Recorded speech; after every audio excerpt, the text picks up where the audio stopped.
The dialogue had already begun. My start was not my own, but written into the middle of a story that's still being told. The one that began before memory can trace, when there was only space. I began with the parts and the roles laid out, the questions answered. Who, what for, and why. As though memorizing my identity would be enough to speak up when life put me to the test. It was not enough. 28 and a half years are not enough to answer yet. Because how do I fit myself into words that fill one sheet of paper? How do I condense myself into a sentence when the years expand and add upon my living definition? How do I convey in these minutes between us the things I am not yet? I don't, and you don't. Instead, we've learned to keep a stash of ready-made explanations. One for those who ask in passing by, another for those who ask too many times. And the truth? That's saved for the one who will ask and then listen from the heart. And I wish I could give him something more than the truth. I wish I could weave him something beautiful, something intriguing, something worth sharing. Something, anything other than the truth. Which is, I don't know. And what's more, I know a little less each day. By the time I reach the middle, the years have watered the story down, and it has dissolved away like color because impermanence is the medium here. Diluted, I have tried to be clever. I have tried to be reckless. I have filled pages in a language not my own, so they might think this voice knows just where she came from, knows who, what for, and why. Because silence was uncomfortable. Emptiness got too heavy, and it felt easier to keep speaking in a world already so full of noise. Simpler to not stand out. But it gets tiring sometimes. And eventually we all reach the end of the beginning. When I could no longer walk in these shoes, I walked out of myself. Somewhere between the one I started out to be and the one I'm turning out to be. And this is the middle. This is the arc. This is the hardest part. I am so excited to be here in a room full of people with purpose. I'm Melissa Tan from Malaysia, an activist advocating for climate action at all levels. So what you've just heard was The Beginning, a video poem by Indian writer and storyteller Sunaina Ruth Priti Mudalia. It really speaks of how we define ourselves, our place in the world, and how others shape that defining too. I'm sure hearing that many parts spoke to you, some in ways that are ephemeral, intangible, but elicits a deep knowing that this is you, me, and us too. So this video poem is part of a new collection of poetry and spoken word published by ADA, the Commonwealth Foundation's literary magazine. So I would like to invite all of you to check out adastories.org for some of the best creative writing from across the Commonwealth. Now, before we all begin this exciting session for today, I would love to invite all of you to add one word in the Zoom chat to share how you're doing, how you're feeling today, knowing that you're coming into this. Was it a good day? Are you excited? Just pop it quickly into the group chat and share that enthusiasm with us. Now, everyone, this is the third regional conversation in a series of conversations leading up to the Commonwealth People's Forum that will take place ahead of the biannual Commonwealth Heads of Government meeting, CHOGM, hosted by Samoa in October 2024. Now, as most of you know, the People's Forum is the single largest gathering of civil society in the Commonwealth and will be a culmination of these regional conversation events that will provide a space for Commonwealth civil society to work collaboratively on ideas and solutions to regional challenges and also discuss shared goals for the People's Forum to build a more resilient, peaceful, democratic, and sustainable Commonwealth. We will be exploring some of the most urgent issues of our time in climate justice, health justice, and freedom of expression, whilst also centering youth, gender equality, and small and vulnerable states in our discussions. Now, the countdown to the People's Forum 2024 began with the People's Voice, a critical conversation event held on 21st November 2023 that marked the halfway point and established a bridge between the People's Forum in Rwanda, held in 2022, and the upcoming People's Forum to be hosted by Samoa in October 2024. Now, the aim of this first Commonwealth-wide event was to provide a structured space for Commonwealth civil society to discuss shared goals for CHOGM 2024 and the People's Forum, anchored in the values and principles of the Commonwealth Charter. Now, some of the key points asked and recommendations from the November 2023 event, just to recap and refresh before we begin, was nothing about us without us. This motto represented the overarching theme echoed by civil society calling for inclusive decision-making that leaves no one behind. Now that's regardless of age, gender, disability, socioeconomic status, or any other marginalized groups and identities. There was also a call to agree to a declaration for people with disabilities to prioritize the rights and interests of disabled people. Next, we had us calling for fostering cross-sector collaboration and partnerships between CSOs, governments, private sectors, and diverse communities to effectively address the pressing issues of climate justice, health justice, and freedom of expression. Next, we also had us creating and supporting capacity building platforms for civil society to share knowledge, best practice, and resources that enhances our ability to advocate and act on critical issues such as loss and damage funds and building health resilience. Now, in terms of climate justice, there was a call to strengthen litigation and enhance the legal framework to be able to penalize climate change violations. Under the theme of health justice, participants advocated for enhanced accountability, so civil society could hold their government to account with the use of more accurate and reliable health data to inform effective policymaking. Now, finally, in terms of freedom of expression, we had participants agree on the need to strengthen media freedom across the Commonwealth. And there was also a suggestion to establish a legal defense network to support journalists and media outlets, safeguarding free expression and addressing challenges like restrictive laws and political interference. Now, a lot has happened in one event and through all the complementary events, and we're here to continue that conversation today. Similarly, here we're very excited to host this session with you in the Asia and Indian Ocean region, because in our region we also see the persevering, tireless efforts in the grassroots as we work through similar yet very unique challenges across the region. It is an uphill battle that can be catalyzed into transformational progress when various stakeholders can actually align on the greater goal. Next up, we would love to invite you to this next session, our panel discussion. Now, we're very excited about this conversation because we are joined by an expert panel of advocates, cultural change makers, and the Commonwealth Foundation's grant partners to set the scene before we all break out into smaller group discussions around the key themes of health justice, climate justice, and freedom of expression. So without further ado, I would love to introduce you to our panelists for today. And to our dear panelists, I would like to invite you to turn on your cameras as I introduce you. First, we have Dr. Shahidul Alam, our Bangladeshi photojournalist, writer, and human rights activist. Dr. Shahidul, I would like to invite you to turn on our cameras and say a big hello to everyone. Face now. All right, everyone say hello to Dr. Shahidul. Thank you so much for joining us today. Next up, we have Shaahina Ali, a conservationist, environmental educator, and the executive director of Parley, Maldives. Shaahina, I would like to invite you to turn on your cameras and say a big hello to everyone. Hi, good afternoon from the Maldives. Hello, hello, hello. And last but not least, yes, we are so excited to hear from you today. And last but not least, our last panelist for today, we have Dr. K.M. Gopakumar, legal advisor and senior researcher with the Third World Network from India. Hi, thank you. Thank you for the opportunity to share the views. Thanks, Melissa.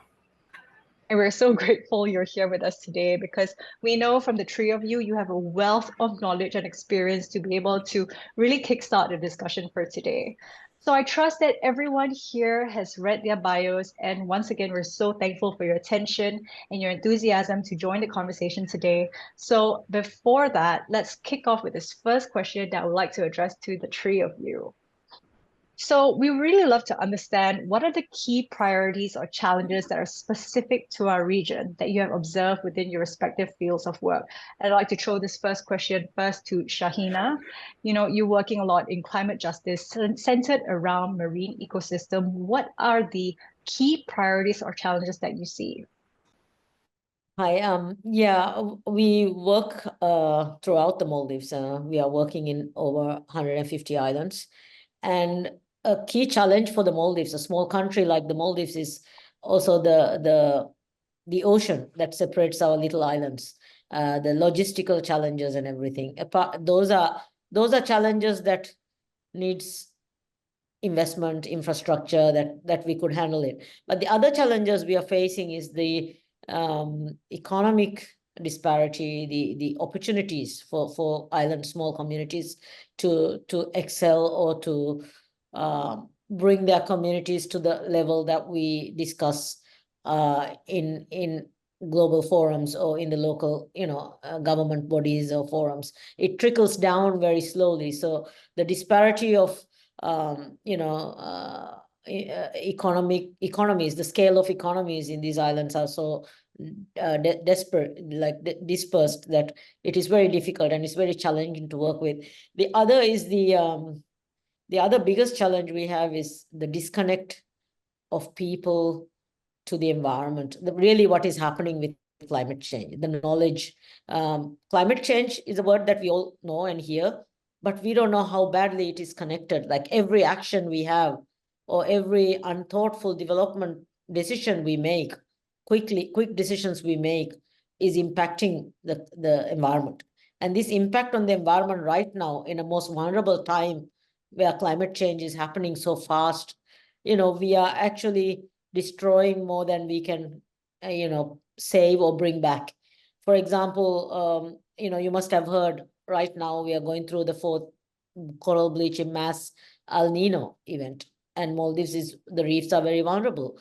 In the next 3-4 weeks, we probably will have, a huge part of the Maldives bleaching on the reefs, and which means our protection of the islands are gone.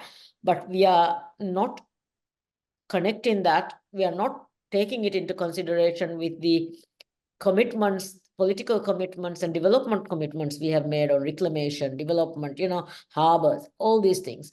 But we are actually, there's such a big disconnect between development and reality of climate change. I think that's the biggest challenge. How do we connect these two? How do we address climate change is a priority as to development? Development has to hold or need diversions given the science and the findings of climate change impacts to the Maldives. So this is my challenge here in the Maldives. How do we convince the decision makers to a community who wants the development to happen, to just step back a little bit, because environment is not something that we can make a decision today. It's something that we need to protect for the future generations. It's not ours to make a decision and play around with. So the disconnect is so big that it's a challenge for us to work in the field, actually. Wow, thank you so much for sharing that. It is definitely something that any of us in any country, whether it's developed or developing, that experiences that disconnect, that doesn't see the link that needs to be connected to kind of transform the way that we develop into one that prioritizes the health of people and planet first. So thank you so much for your work, Shaahina. I would like to take this conversation next to Dr. Shahidul with the area of freedom for expression. It's completely there's an interconnectedness between all these areas, but I would love to hear your perspective on what are the key priorities or challenges in your region. Hi, I'd like to address it at multiple levels, really. I mean, there is the personal, the national, regional, Commonwealth, and global aspects of the things we talk about. I think I'll start by addressing the issues of concern, and then perhaps try and exemplify it through personal experience. What is happening now, at least in Bangladesh, is the weaponizing of media regulation, where the new laws that have been come in are ostensibly meant to be making it fairer, easier, but in practice have actually been very directly applied to restricting media. The media itself has issues in the sense that it has failed to self-regulate and therefore has allowed itself to be complicit in some of what's happening. The impunity of security forces, media magnates, are particularly worrying. We've had big social houses, big media houses being hugely complicit in certain things and obviously directing the way the media moves. This applies to politicians and their cronies and the fact that they have often worked together with these people. The lack of safety of journalists and media workers is, of course, of huge concern. And a lot of the research that we've done recently relates to this.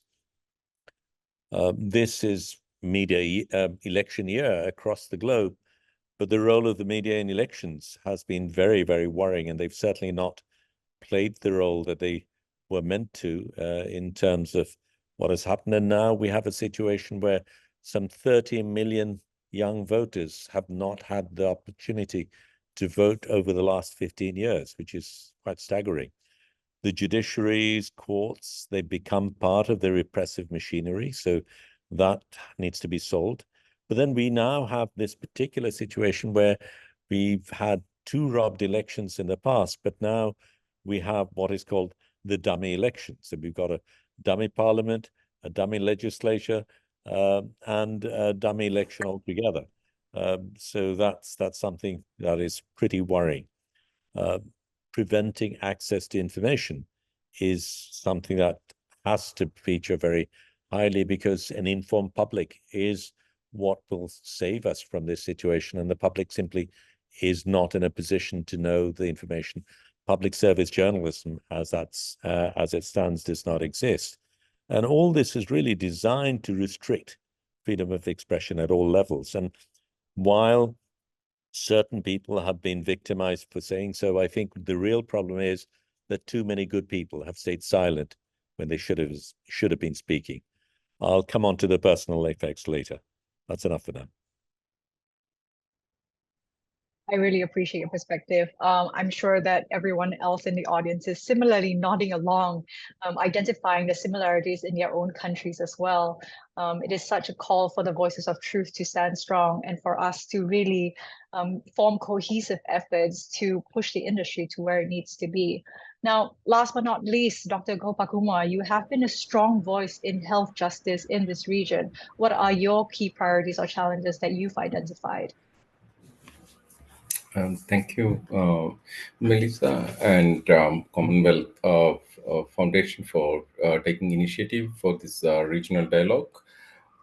So when we talk about health justice, it's also can be viewed much broadly. Most of our countries are part of right to various human rights instruments which protects right to health.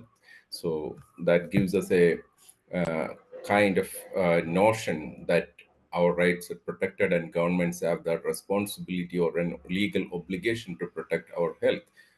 But in reality, we know that one of the most important reason in our part of the world for impoverishment is the uh, uh, uh, money people spend to protect the health of their dear ones, and people have to pledge and their assets to finance the healthcare.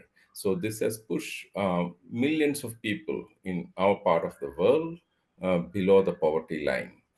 Uh, this is the issue, and we should put an end to this. So we are living in a world where we are told that there is a right to health, but we cannot feel it, we cannot enjoy it.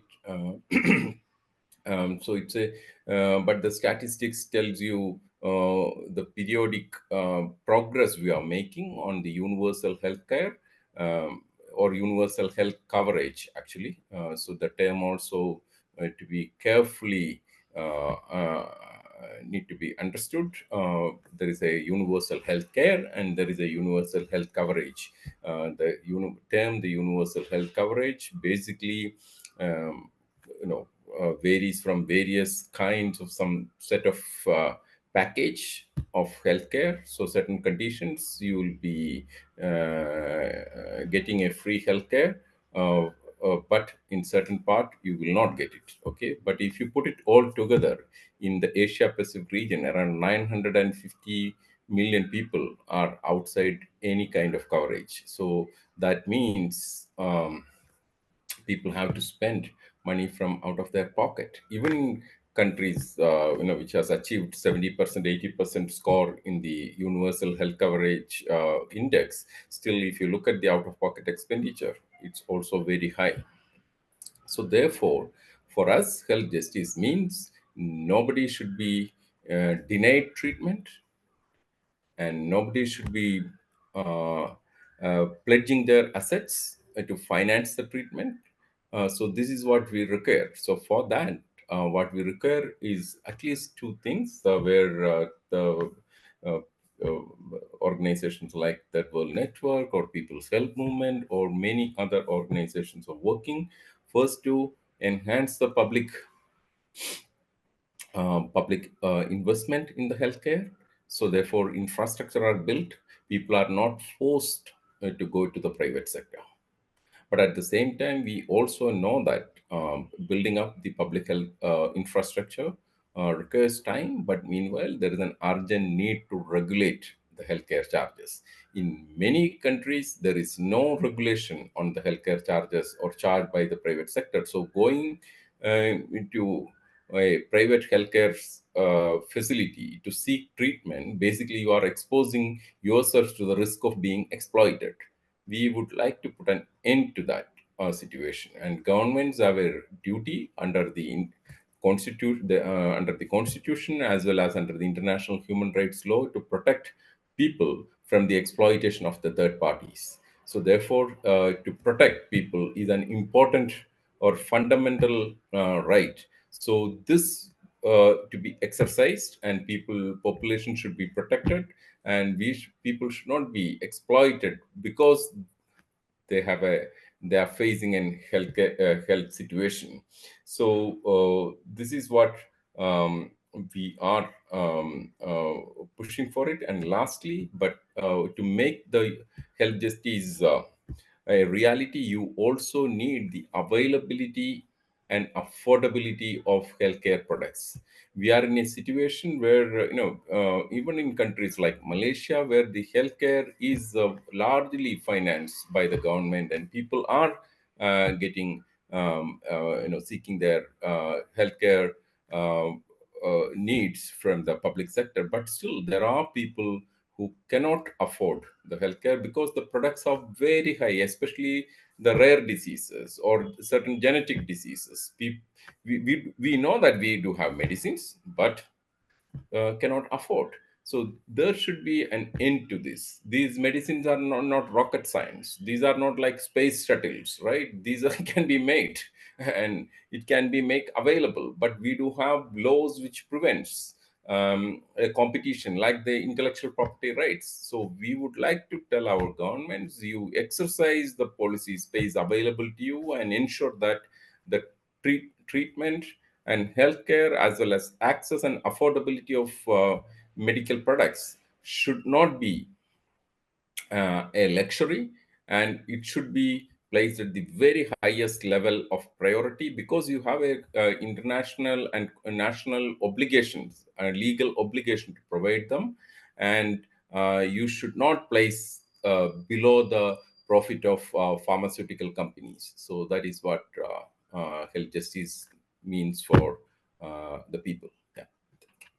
So well put, Dr. Gopakumar. It's a real reminder that governments have an accountability to the citizens that have put them in power in the first place for such a basic human right like healthcare. So, with the wealth of experience between the three of you, I'm sure that you've seen every which way that there are to counter all of these very pertinent issues. Can you please share any innovative or creative approaches that you have already gone through and have implemented to address all of these risks and concerns? And what lessons can we draw from these examples? How can we adapt them across the region and kind of personalize them to the situations that we're in? So I'll probably start with Dr. Shahidul. You've used a lot of, you've used your particular creative medium to really exemplify the voice of the people. So I would love to hear your view on this. Okay, well, I will appear in court on the 7th of May, as I've been doing every month, except for a brief period of stay for the last 5.5 years. There is no charge sheet. The trial's not begun. The law was picked up on Section 57B has been repealed, but even the law that replaced it, Digital Security Act, has been repealed. But even then, that's going on. I mean, that's the reality we live in. And as I mentioned earlier, it's not so much a question of what we say. I think it's a silence of many that we need to deal with. And one of the things we've done to combat that is to create tools which might make it more accessible and easier for people. So we've created a series called Chintar Kurak, which means food for thought. And within that, we prepared merchandise like mugs and T-shirts and tote bags and things like that, all of which have a little message. One might be talking about environment, one might be talking about democracy, one might be talking about freedom of expression or corruption or things like that. And while there are people who might be reticent or hesitant to join a rally or be part of a protest or something like that, they might actually be okay drinking coffee from a mug that gives out a message, or carrying a tote bag with them, which makes a statement, wearing a T-shirt, which is provocative in some way. And through those things, what we've been trying to do is to create the space that is needed. I think one of the problems that we have is that that space has shrunk, really. And while in the normal situation, we are physical people, we know with exercises, we build muscles. With lack of exercise, muscles atrophy. It's the same with the mind. If there's a cultural vacuum that exists for a long time, people begin to stop thinking. People begin to stop asking questions. People begin to believe that they probably do not have the rights that they do have. So through that, we're trying to create this space. And of course, one of the things we need to challenge is the fact that we have across the world, but certainly in my country, we've lost the right to vote over a long time. So through many ways and through discussions, we've tried to do that. But our very space, our building, is designed to be an oasis within this space where you do not have freedom of speech. So people know that once they come into this building, once they come into this space, there is this one place which still exists where you can breathe out, where you can say what you want, where you can ask tough questions, when you can demand answers, and you begin to recognize that you too have rights. And that's what we're hoping for. Amazing. And this right here is also one such space. I really love that perspective of how we're continuously reinforcing that culture of outspokenness and being a voice through every action that we take in accessible ways and in more courageous ways as well. Dr. Gopakumar, what are your thoughts on this in the realm of health justice? What are the innovative, creative approaches that you have tried, that you've learned from, and what are some of the lessons you can impart on us? Yeah, so just one remarks, though, like freedom of expression, health justice, and climate justice, it's all, sound like three pillars, but it's all interconnected. Like, the globe is actually facing threat of pandemic. By and large, the threat of pandemic, the next pandemic is coming from from climate change, actually, and the COVID also shows us that if you do not have the freedom of expression, or even before that also, like if you do not protect your human rights, including the freedom of expression, then your health right to health enjoyment also get compromised, and many times the authoritarian um, what you call the traits of government can come even during an healthcare emergencies like what we have witnessed during COVID. So it's all in a way very closely interconnected. So coming to my own sort of personal experience. So, like all these years, many times our work is by and large on the policy and not really connecting to the kind of people on the ground. So this was kind of my feeling, and often felt that like a keyboard activist, right? You take your computers and key the things, and you write something that it's where the change. So anyway, this part of my work and I was doing, and but of late, at least two experience, I have come across a few things like people who really need some medicine, like individuals or some of the groups. Medicines are available, but they are highly expensive and costly, and including my aunt, like having a uh, very retired good life with a reasonable pension with the husband and wife. But suddenly the breast cancer came, and the medicine prescribed was like will cost you around, all the medication will cost you 64,000 a month, and the total income of the couple was 74,000. Suddenly they don't have the money. Right. It's a 74,000 in the Southeast Asia, and Indian rupee, or even converted into taka, it's or even the Sri Lankan rupee. It's a reasonable amount for a very good amount to live if you have a house and everything. Suddenly they came because just a medicine every month you have to shell out money, and was asked me, hey, told me like this, look, I can still afford, I can just take the money from my children and live the life, but how about other women, something to be done. So that basically um, sort of provoked me, my thinking in terms of what can we do. So I told, hey, I also read in textbook right to health, and right to health includes right to get medicines, and also many judgments I read. Oh, medicines got awarded. So I never came across like, oh, then she was willing to go to the court, and court admitted the petition. But while the petition is still hearing, she she died, but the court has taken the petition suo moto, and it is supposed to be heard in the coming days for a final hearing, though it has been postponed like 35 times.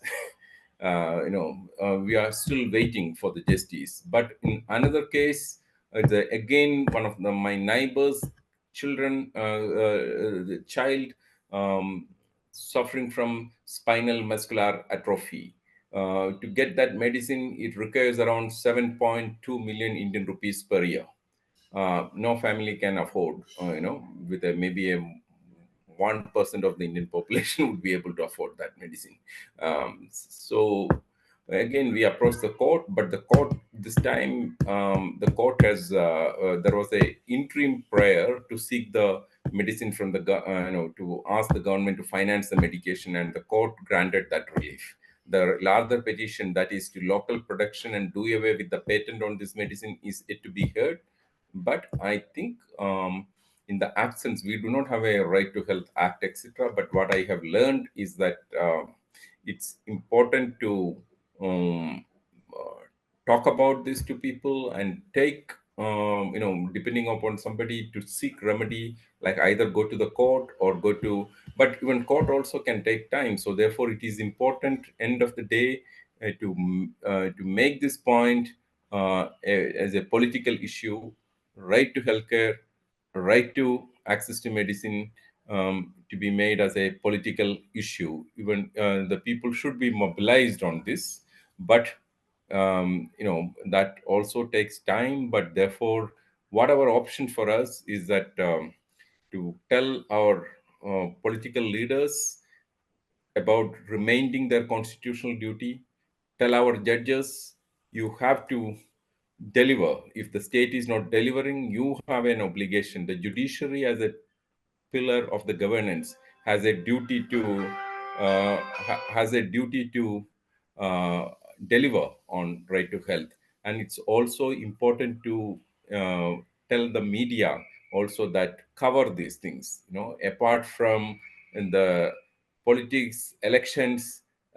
Also, it's important to cover the issues like the people's life and people's health. It's important. So this is what I learned. Absolutely. Absolutely, Dr. Gopakumar. It's a very layered approach that really has to consider all aspects of it. And really, last but not least, Shaahina, you have such an end-to-end approach to the health of ocean ecosystems and how it relates to climate justice. Can you share, in your wide expanse of experience, any innovative or creative approaches that we can learn from? Yes, I think, listening to Shahidul and Gopakumar, I have realized that, you have a right. Yes, we all have a right to, environment, clean environment, health, freedom of expression and all that. Maldives is a very young country, I would say, right? In terms of, we are developing very fast. We have become in this region one of the probably most, GDP-wise, we've become economically very high in this SAARC region. But we are dependent. Everything we have no industrial, income. Only income that the Maldives has is tourism. We have more tourists coming to the Maldives than our population. We have more resorts to the inhabited islands where communities are living. So, we talk about tourism, a very high-end tourism product, which is our environment, our beaches, our ocean, our dive, our reef system. And we are an organization, say ocean, we use the ocean to educate people. And we have a strategy called AIR. Instead of the 3R, we are saying avoid all bad materials, avoid carbon, where your carbon footprint is, going to increase. Avoid materials that are bad for the environment. Basically, as simple as that. Fertilizers, pesticides, plastics. We use the plastic as a poster child. We use plastics, but we talk about the CFGs and other things that are actually, because of the plastic. In the Maldives, there's no waste management. Every piece of waste we create is burnt, and an open burnt, not even incinerated. So imagine the low combustion burning, what chemicals you would be inhaling. I mean, we have probably, if you do a health study, there will be increases of, cancers and all that in the Maldivian communities, because we burn everything. So plastic is used as a poster, as a medium to communicate these messages. So avoiding bad material. We have contaminated all the island's groundwater by using pesticides, by using fertilizers. We have little groundwater in these islands. So we are coralline islands. So every pesticide we use, every chemical fertilizer we use, when it rains, it goes into the water table. So our water table is contaminated. So we don't have water, and water comes in bottled plastic bottles. So we have this cycle where, we can't really address one thing and, have the other, let go of the other. So we need to find a solution all the way through. So the AIR strategy is avoiding and intercepting. If you must use it, a bad chemical or a bad product or a plastic bottle, let's make sure it does not end up in the burn or in the environment. So we collect it and we actually take it out of the Maldives for recycling or to get rid of it in a better way. So that's the Parley's work, where we have actually got people's trust that if they intercept plastics, that it will come to us. It is taken out of the Maldives. So that trust, it took us a while to build that trust. But now when we say Parley is going to go in and take your plastic, people trust. If they do a cleanup, they take the plastic and give it to us. Instead of taking the plastic from the beach and putting it into the burn and actually, speeding up the degradation or the chemical output into the environment. So our biggest carbon footprint is burning waste. So we are reducing this by doing the interception. So we focused on interception in the Maldives a lot. And our education program is very, very personalized. So we go to the islands and we meet different sections of the community. For example, the fishermen, we do a presentation that's different, that's related to them, that they can narrate, they can connect themselves to the issue. We go to the parents in a school and we actually talk about the health impact to their children by using plastics, like using hot water in a PET bottle, making tea in a PET bottle and drinking it. We are putting boiling water into a PET bottle that's not supposed to be even in heat, in the sun, So we kind of connect these things to people in different presentations. So very personalized presentations. Maldives is small, so it's easy for us to do that. Yeah. And then we have redesigned. We also tell the community that when they are investing in even in a simple thing as a cloth hanger, don't buy a plastic cloth hanger, buy a wooden cloth hanger. So to reduce your plastic footprint, reduce the plastic waste, and also to reduce your carbon footprint. So people understand the connection between climate change is caused by carbon. And that people need to understand. Everything you do to reduce your footprint is a win, even if it is a little bit. So we try to go on a very personal level, and we actually found that it works. We have interceptions in 150 over islands, and we have actually diverted over 3,000 tons of plastics from the open burning, PET, HDP, and PP, which is quite a lot in the last 6 years we've been working. So I think convincing people to give that back end. Without a back end, if you just go and say plastic is bad, collect it, then what do you do with it? Then it goes to the burn again. So when we do something, we need to look at it across, like to the end solution.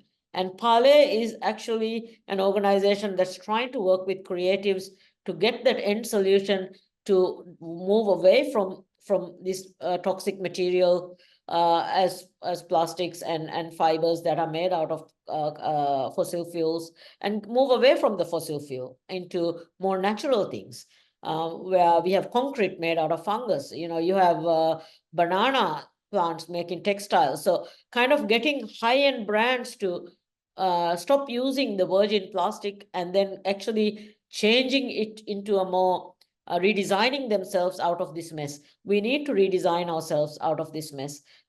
Each one of us know that we have a footprint, and we can all work together in that. So I think my message or the work we do is actually taking a very innovative method to convince people, to get their trust, and to have that back end completely well thought of.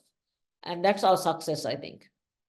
Beautiful. I mean, Parley is definitely well known in every part of the world now for your work in plastic. And I really love that you've really amplified the part about there are multiple opportunities to intercept at every point, and those are the parts that we need to work on.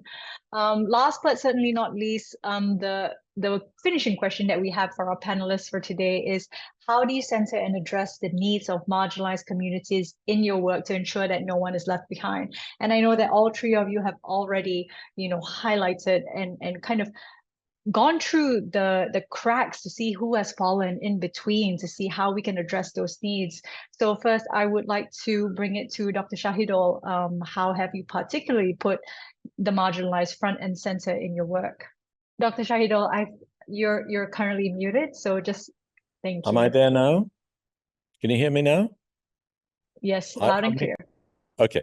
One of the things we've not addressed, I think, while we've been talking about this, we've talked about what's happening in our own countries, but we are talking about the Commonwealth, and we're talking about a connected space. And I think our responsibility towards each other is something that needs to be brought about. While we talk about marginalized people, at the end of the day, they are part of a much bigger chain. And I think that needs to be considered. Right now, for instance, the role that within our region India is playing is hugely worrying. As an emerging powerhouse, India should be playing a very, very different role.